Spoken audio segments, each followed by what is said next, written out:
para você também. E agora, pessoal, para a gente dar início ao nosso bate-papo, para falar aqui sobre assimetria craniana em bebês, deixa eu te apresentar o nosso convidado de hoje na tela. Dr. Gerd Schrein, médico especialista em assimetria craniana em bebês. Sempre teve a vocação de cuidar de vidas, inspirado pelo pai médico. Há 18 anos se dedica ao tratamento das assimetrias cranianas, sendo responsável por trazer essa abordagem ao Brasil. Olha que interessante! Já ministrou mais de 110 aulas sobre o tema, contribuindo para a formação de profissionais. Seu diferencial é aliar inovação e humanização aí no cuidado infantil. Entre os desafios destaca o conhecimento de muitos médicos, o desconhecimento de muitos médicos sobre o assunto, mesmo com a ampla literatura disponível. Dr. Gerd Schrein, seja muito bem-vindo aqui no Consulta ao Doutor. Obrigado, Dani, obrigado pelo convite. É um assunto muito interessante, muito mais frequente do que muita gente imagina. E vamos nos aprofundar sobre o assunto. Exatamente. De início, eu já fiquei muito curiosa com a sua história pessoal com relação a esse assunto, né? O que te levou a ser o pioneiro, o primeiro a estudar esse tipo de assunto e trazer o tratamento aqui para o Brasil? Isso foi muito interessante. Foi uma experiência pessoal que eu tive com minha filha mais nova, que hoje tem 20 anos. Ela teve uma plagiocefaleia pulsional, uma assimetria no crânio e ninguém tratava aqui no Brasil. Descobri isso da forma mais dolorosa possível, vivendo isso dentro de casa. Fui estudar, descobri que tinha tratamentos lá fora, nos Estados Unidos e na Europa, há muitos anos. Tá. E fui buscar o tratamento para ela lá. Algo que foi bastante custoso, muito caro, um impacto familiar pela distância, o deslocamento, tinha que fazer ajustes a cada 2 a 3 semanas. Mas nós fizemos o tratamento dela nos Estados Unidos com um resultado excelente. E quando voltamos de lá com minha filha tratada, nos sentimos na obrigação de mudar o cenário aqui no Brasil. Ninguém dava bola para isso aqui no Brasil, não tinha tratamento para isso. Portanto, a maior parte dos bebês, se não quase todos os bebês com essa condição aqui no Brasil, não teriam tratamento. E aí a gente resolveu mudar isso. Voltei para os Estados Unidos, me especializei lá por 2 anos nessa área especificamente para poder trazer para cá o tratamento, e há 16 anos que a gente trata esses bebês. Hoje já são mais de 12.500 pacientes tratados nas nossas clínicas, que é um trabalho que começou em 2009 e hoje já é muito mais conhecido do que naquela época, mas ainda temos desafios. Ainda existe um chão por aí, mas olha só que bacana e que importante, gente. A partir de uma dor bastante pessoal, ele entendeu uma necessidade da nossa sociedade e foi atrás com uma missão de vida, ajudar outras pessoas. Muito lindo o seu caminho, parabéns aí por essa escolha. E aí eu queria que você então explicasse pra gente o que é exatamente a assimetria craniana em bebês e qual que é a incidência dela. Primeiro a gente tem que definir que ninguém é perfeitamente simétrico. Todo mundo tem um pouquinho de assimetria na cabeça, como em todas as partes do corpo, né? Você coloca a aliança de um lado, no outro, na outra mão. Fica mais larguinho? Fica mais... Exatamente. Então somos um pouco assimétricos, mas existe uma faixa de normalidade. A cabeça do bebê cresce muito rápido nos primeiros meses de vida, principalmente nos 3 primeiros meses de vida. E se nessa fase de rápido crescimento craniano, uma parte da cabeça do bebê fica muito mais tempo apoiada do que o restante, essa região não consegue crescer. E aí o bebê que tinha a cabeça redondinha ao nascimento desenvolve uma assimetria acima da faixa de normalidade. Então é uma assimetria que chama atenção pelo formato e que tem consequências, a gente talvez fale um pouquinho sobre isso daqui a pouco, tem consequências funcionais além da estética. Muitas pessoas acreditam que seja só uma questão estética, Exato, mas não é, Você realmente modifica a anatomia óssea crânio-facial. Então o bebê desenvolve essa assimetria às custas desse apoio viciado nos primeiros 2, 3 meses de vida. Olha isso, gente. A gente preparou uma telinha porque existem vários tipos. Para que a gente consiga visualizar e entender melhor tudo isso, a gente vai colocar essa telinha agora e o doutor explica para a gente um pouquinho sobre cada uma dessas formas de existir dessa assimetria e quais são as causas. Aí a gente vai tentar aprofundar um pouco mais nas causas, nos sinais, de que forma que as mamães e os papais podem, do outro lado da telinha, identificar nos seus bebês também. Então, na tela. Então vamos lá, a gente tem aí, são 6 tipos, é isso, doutor? Isso, os 2 formatos em cima, em turquesa ali, são os 2 tipos mais comuns de assimetrias cranianas posicionais, que são essas que eu falei para você antes. A braquicefalia do lado esquerdo, a cabeça fica achatadinha atrás, larga, muda o formato, porque ela deixa de ser um pouco mais alongada e fica um pouco mais achatada, um formato um pouco mais triangular. E do lado direito tem a plagiocefalia posicional, vocês notam que a cabeça está um pouco assimétrica. Né? Em laranja, embaixo, esses 4 formatos que estão embaixo são crânioestenoses. É outra causa de assimetria craniana, muito menos comum. Tá. Que tem... As primeiras, elas estão mais ligadas à posição? À posição. Tá. Por isso são chamadas de assimetrias cranianas posicionais. Né?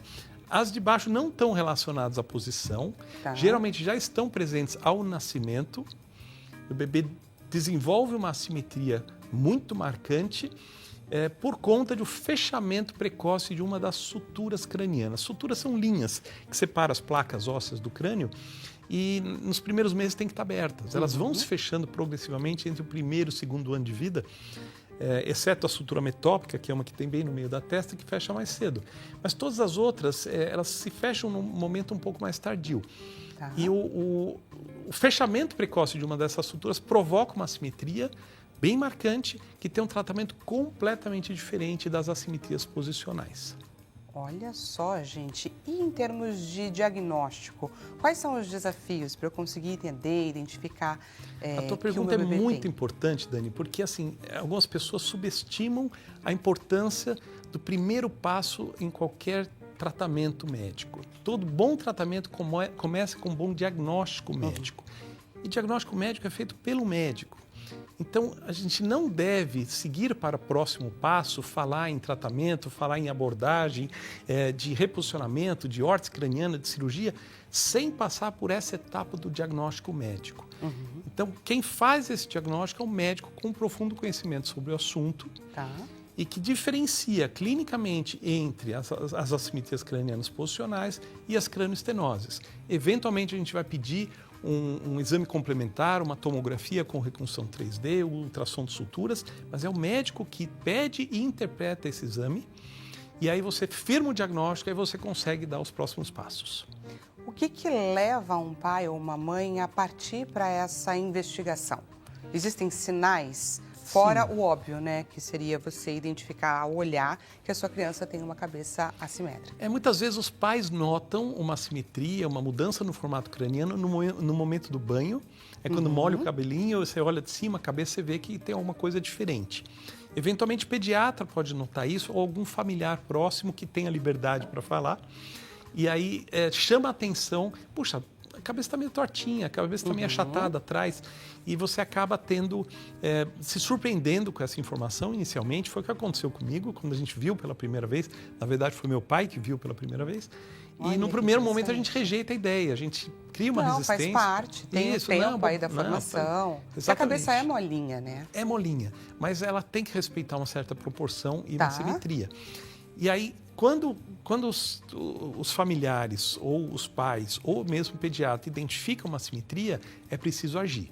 É preciso identificar o grau dessa assimetria, passar eventualmente por uma avaliação de um médico especialista para que seja desenhada uma estratégia de tratamento. E como quase tudo em medicina, quanto mais cedo a gente tiver esse diagnóstico, melhores as opções e melhores os resultados de qualquer tratamento. E essa questão do diagnóstico precoce é muito importante, principalmente com relação à evolução dessa assimetria. Pode interferir, de fato, no desenvolvimento da criança. Não é só uma questão estética, como você estava comentando logo no início do bate-papo. De que forma que interfere, doutor? Quanto mais cedo você identifica, você está numa fase do crescimento craniano muito rápida. A cabeça do bebê cresce muito rápido nos 3 primeiros dias, nos 3 primeiros meses, cerca de 2 centímetros de perímetro cefálico por mês. Nos próximos 3 meses isso já cai pela metade e daí para frente vai desacelerando rapidamente. E você precisa de rápido crescimento craniano para ter um bom resultado com qualquer opção de tratamento, seja ele o reposicionamento, a fisioterapia ou o uso da órtese craniana. Ou seja, a gente precisa medir, mensurar então essa assimetria para ver qual que é o grau da assimetria, examinar esse bebê, entender todo o quadro clínico do bebê para estabelecer a estratégia ideal para cada bebê, que não é igual para todos os pacientes. Ela é bastante individualizada. Muito. Tem bebês que só precisam de uma orientação postural, que os pais mudem a posição de apoio. Tem bebês que precisam da órtese craniana, que é o capacetinho. Vamos então entender um pouco mais a respeito dos tratamentos. Quais são os tratamentos que nós temos à disposição aí no mercado? E vamos entender também em quanto tempo que a gente já consegue identificar uma melhora na criança, entender que está funcionando, que está dando certo. Perfeito. Aqui tem um modelo de uma assimetria craniana no bebê, dá para ver que está simétrica, né, a cabeça. Qualquer tratamento que se propõe a melhorar isso aqui precisa segurar o crescimento onde está proeminente e deixar crescer onde está achatado. Tá. Você tenta isso inicialmente com uma mudança de postura. Você apoia a cabeça na região que está proeminente e evita o apoio onde está achatado. Olha Isso só. dá conta de muitos casos. Na maioria das vezes, a gente consegue reverter a assimetria só com essas medidas. É Então, só mudar o apoio do bebê. isso é o que a Tá. gente chama de reposicionamento. Bacana. Você muda a posição de apoio daqui para cá. Só que isso fica mais difícil à medida que o bebê cresce. O bebê saudável é ativo. Você põe ele na posição que você quer, ele vira. Põe de novo, ele Isso vira no de novo. início pode levar a um torcicolo, por exemplo, porque ele já estava acostumado? O torcicolo está fortemente relacionado a essas assimetrias. Existe uma discussão se é causa ou efeito. Tá. Então tem bebês que nasceram com torcicolo e o torcicolo levou o apoio viciado e entortou a cabeça. Entendi. E tem bebês que nascem com os dois já. Então você fica no ovo e a galinha, sabe? O que veio primeiro. Mas existe uma forte relação com o torcicolo, sim, que leva a esse apoio viciado. Mas quando o reposicionamento não dá conta de corrigir isso, é aí que a gente pensa em outras alternativas, como, por exemplo, a órtese craniana. A órtese craniana, que é o chamado capacetinho, ele produz uma forma para a cabeça crescer dentro. Então, é um capacetinho feito sob medida para a cabeça de cada bebê, que vai conduzir o crescimento aqui dentro para o lugar certo. Então, é uma órtese feita individualmente para cada bebê. E aí tem vários modelos, tem órtese de copolímero como essa, tem órtese de impressão 3D, são diversos tipos de órtese que vão conduzir o crescimento da cabeça do bebê rumo à normalidade. Sou um pouco grosseiro, mas a gente dá uma forma para a cabeça crescer dentro. E de que forma que elas são projetadas assim? A gente faz um escaneamento tridimensional a laser, em que a gente consegue medir com muita precisão a cabeça do bebê, e esse escaneamento é um molde virtual da cabeça do bebê. A gente prepara esse arquivo, manda para fora, essa órtese é feita no exterior e feita sob medida para cada bebê. Ela chega para nós, a gente coloca na cabeça do bebê e a partir daí a gente conduz o crescimento da cabeça do bebê fazendo ajustes periódicos. Então essa órtese precisa ter um projeto técnico para chegar ao final do tratamento com correção total. E aí vamos entender então quanto dura esse tratamento, quantas horas a criança precisa ficar com o capacetinho, com essa órtese. Ele pode tirar em alguns momentos ou não, nem para tomar banho, por exemplo, é indicado. O pai e a mãe conseguem colocar e retirar sozinho com facilidade. Uma órtese adequada precisa ter muita precisão e capacidade de ajuste. Ela precisa ser usada 23 horas por dia. Tá. Porque 23. Isso. Tira uma hora por dia para limpeza da órtese, banho no bebê, Ok. seca bem os dois, põe de volta. Então, é preciso fazer um uso adequado da órtese.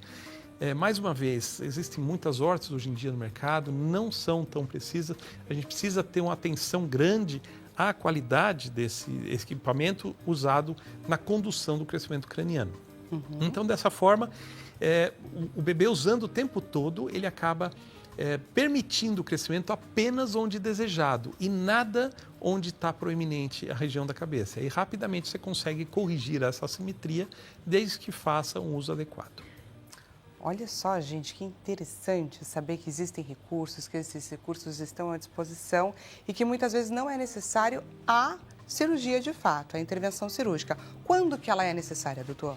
Então, nas assimetrias posicionais, praticamente nunca é necessária intervenção cirúrgica. Tá. A intervenção cirúrgica é necessária nos casos de crânioestenose, que é aquele outro diagnóstico que a gente falou no início. Os laranjinhas, Os laranjinhas, exatamente. Tá. Em que a sutura craniana está fechada. Aí não adianta usar a órtese craniana, nem fazer reposicionamento ou fisioterapia. Aí a gente precisa liberar a sutura. É o neurocirurgião que faz isso, ele abre a sutura craniana que está fechada e libera o crescimento craniano. E aí tem algumas técnicas. A técnica chamada de mais tradicional, há uma abordagem um pouco mais ampla na cabeça do bebê e o neurocirurgião literalmente desmonta aquela parte do crânio e monta novamente, corrige já a assimetria e é uma cirurgia, uma intervenção curativa, né, em que você libera o crescimento craniano num caso em que a sutura estava fechada. Mais recentemente, existe a técnica endoscópica, que a gente chama de minimamente invasiva, em que o neurocirurgião faz uma abordagem bem menos agressiva, faz só uma incisão pequenininha, vai por baixo da pele, libera a sutura e aí obriga o uso da órtese no pós-operatório. E aí tem uma órtese específica, né, um capacetinho específico que foi projetado exatamente para isso, para que haja uma correção do formato craniano após a cirurgia. Então, o neurocirurgião transforma aquele bebê que tinha uma cranioestenose num caso com assimetria de comportamento posicional. Após a cirurgia, a gente consegue moldar o crânio com o uso da órtese. Então, é uma órtese diferente, material diferente, tem um desenho técnico diferente, que permite essa moldagem do crânio no pós-operatório da cirurgia endoscópica para cranioestenose. Quando a gente pensa em tempo de recuperação, essa cirurgia minimamente invasiva tem qual período comparado com a cirurgia, de fato, a cirurgia? Mesmo a cirurgia aberta, que a gente chama tradicional, a recuperação é rápida. Nessa cirurgia não se mexe no cérebro, que é a parte mais nobre do crânio, se mexe, eu brinco, mexe só na casquinha, não estou minimizando a importância do procedimento cirúrgico com isso, mas até para acalmar os pais que eventualmente vão enfrentar essa cirurgia. Exatamente, quando a gente pensa em uma cirurgia na cabeça, né, no crânio, enfim, causa uma certa É uma cirurgia estranheza. delicada, cheia de detalhes, e que tem que ser feita por um profissional que tem habilitação para isso, num hospital que tem estrutura para isso, e a recuperação é bastante rápida. Na cirurgia aberta, em geral, o bebê recebe alta por volta do 4º dia após a cirurgia. Na cirurgia endoscópica, geralmente no 2º dia de pós-operatório já está recebendo alta. Então, diminui a quantidade de transfusão de sangue. Normalmente, na endoscópica, nem precisa de transfusão de sangue. A recuperação pós-operatória é mais rápida, o porte da cirurgia é menor. Ambos os procedimentos têm seus riscos, obviamente, como eu falei, tem que ser feito por um staff habilitado para isso, mas tem grandes vantagens o procedimento endoscópico, mas ele precisa ser feito mais precocemente. Então, a cirurgia endoscópica não pode ser feita no bebê mais tardiamente, depois dos 6 meses, por exemplo, não é indicada, porque a gente não vai ter um bom resultado final por essa técnica. Então, o que você está trazendo aqui para a gente é que é importante papais, mamães, os familiares ficarem atentos aos seus bebês até ali, principalmente os 6 meses, certo? Porque até esse período ainda há muito que ser feito. Exato. Se você nota no seu bebê uma assimetria ou algo que chame a atenção em termos de formato craniano, converse com o seu pediatra. Ele vai te orientar, eventualmente, se você sentir alguma talvez inexperiência do pediatra com esse aspecto específico, procure um médico especialista na área para que você tenha uma orientação adequada, quanto mais cedo melhor. Não tenha medo de ir a um médico especializado na área com medo de eventualmente colocar uma órtese. A gente só indica a órtese craniana quando realmente necessário. Tem muitos pacientes que passam por nós, e isso, graças a Deus, tem se tornado muito mais frequente, que os pediatras nos mandam os pacientes precocemente para a gente medir essa assimetria. A gente institui um programa de reposicionamento e a maior parte dos bebês já não precisa usar órtese, porque a gente conseguiu intervir precocemente. E o caminho deve ser esse, não pule a etapa do diagnóstico médico especializado. Muita gente acaba indo desavisadamente, diretamente para um fisioterapeuta, para um osteopata, que tem sua importância muito grande nessa equação, nesse tratamento, mas não se deve pular o diagnóstico médico. Muito, muito bacana. Gente, vamos conferir juntos o resultado da nossa enquete. Passou voando, não passou? Na tela. Então vamos lá, simetria craniana em bebês, esse é o nosso bate-papo do primeiro bloco. O que você quer saber? Alternativa mais votada, 57% orientações preventivas para pais de recém-nascidos. O que você pode trazer sobre isso? Essa é a minha abordagem preferida, eu sempre falo, é melhor você não ter o problema. Depois que tem, não adianta fingir que não está vendo, aí você tem que tratar, mas o ideal é não ter o problema. E o que é isso? Prevenção. Como todas as medidas preventivas, você não consegue evitar todos os casos, mas consegue evitar muitos. Se você faz esporte, não fuma, tem uma alimentação saudável, cuida da pressão, diabetes, etc. e tal, teu risco de ter infarto é muito menor. Você pode ter um infarto? Pode, mas o risco é bem menor. Então, as medidas preventivas têm esse objetivo de evitar que a doença apareça. O bebê recém-nascido, ele é orientado pelos pediatras hoje em dia a ficar de barriga para cima para dormir. A gente não é contra essa orientação, mas barriga para cima, mas com a cabeça ora para um lado, ora para o outro. A alternância de apoio é importante. Quando o bebê estiver acordado e sob supervisão, ele precisa ficar alguns períodos de barriga para baixo. É o que a gente chama de tummy time. É um termo em inglês que significa tempo de bruços. Tá. Desde pequenininho, o bebê pode ficar de barriga para baixo aqui no colo. Pode ficar sob supervisão de um adulto, acordado e sob supervisão, ele pode ficar de barriga para baixo. Então, a gente precisa quebrar esses longos períodos de apoio na região de trás da cabeça com intervenções ativas da nossa parte, dos pais, né, e dos cuidadores, para que esse apoio mude de lugar ao longo do dia várias vezes. Então, quando o bebê estiver na sonequinha da tarde, por exemplo, sob supervisão de um adulto, ele pode ficar de lado. Quando vocês forem passear com o bebê ali, já com 2, 3 meses, for passear com o bebê no shopping, em vez de usar um carrinho, usa o canguru. O bebê fica com uma posição em que não fica com a região de trás da cabeça tanto tempo apoiada. O bebê conforto é um dispositivo de segurança para o carro. Deve ser usado no carro, mas fora do carro ele deve ser evitado. Então, esses dispositivos de conforto para os pais, sabe, o bercinho que mexe, balança, toca musiquinha, o bebê fica encaixadinho ali, praticamente não se mexe e fica com a região de trás da cabeça o tempo todo apoiado. Isso deve ser evitado na medida do possível. Então, o grande segredo da prevenção é a alternância de apoio.